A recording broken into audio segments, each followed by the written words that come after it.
linuhung ing pambuti ngawiti anggenipun ngaturaken Sukata Panglipur kawula ingkang nyundhakani lampahing para kadang-kadang pametri budaya campur sari persada musik linangkung ngaturaken salam taklim bismillahirrahmanirrahim assalamualaikum warahmatullahi wabarakatuh.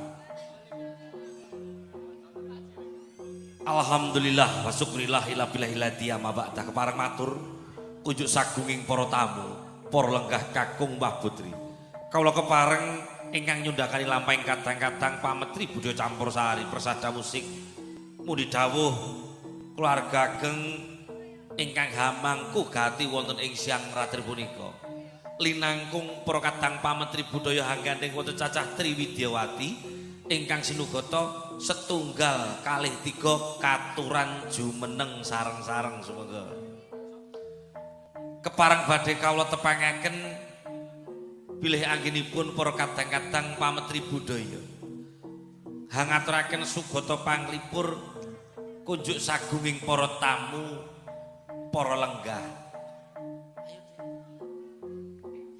Ayo kene ngadeg bareng nek sitok-sitok untune ndak kedawan badhe kawula tepangaken para tamu monggo urut sangka sing paling iring wetan dhewe Nami sinten dalam saking pundi wong ayu?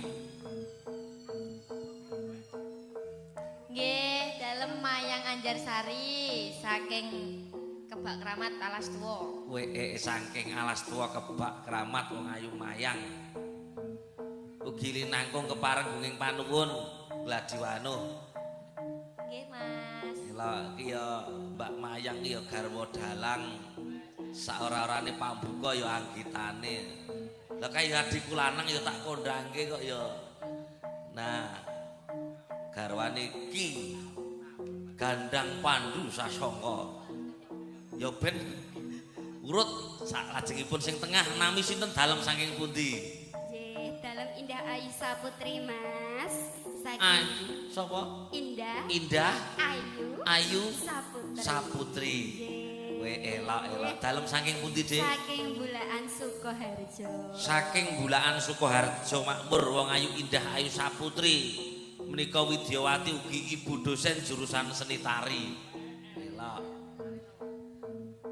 Seni tari ini lho Pak, tari apa-apa niku kowe. Sak lajengipun lumerek Widyawati utawi Elsi siang punika. Napa niku Elsi harus dicetakkan? Elsi ki ledek campur sari. Oh, ngono.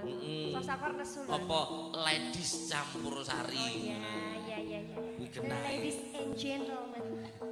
Nami sinten dalam saking pundi wong ayu? Nggih, dalem Indrisanu, Mas, saking Uter Sukoharjo.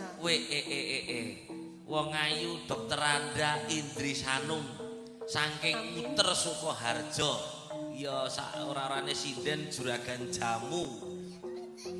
Garwanipun Raka Mas Prabu Raden Tumenggung Arya Wicaksana ingkang asta kendhang niku nggih Pak dosen. Wah, elok tenan. Gladiwanu para tamu para lenggah, MC siang punika kula ingkang pikantuk sebatan nami kula Eko Reok, kula mijil saking laladan Kauman Sumarata Ponorogo Jawi Wetan. Wilujeng lelenggahan anggenipun kepareng hamirsani mugi saged dadosaken sukarna ing penggalih. Sukata kepareng atur salam pambuka. Para prakata wadya bala pamekti bisa campur sari persada musik.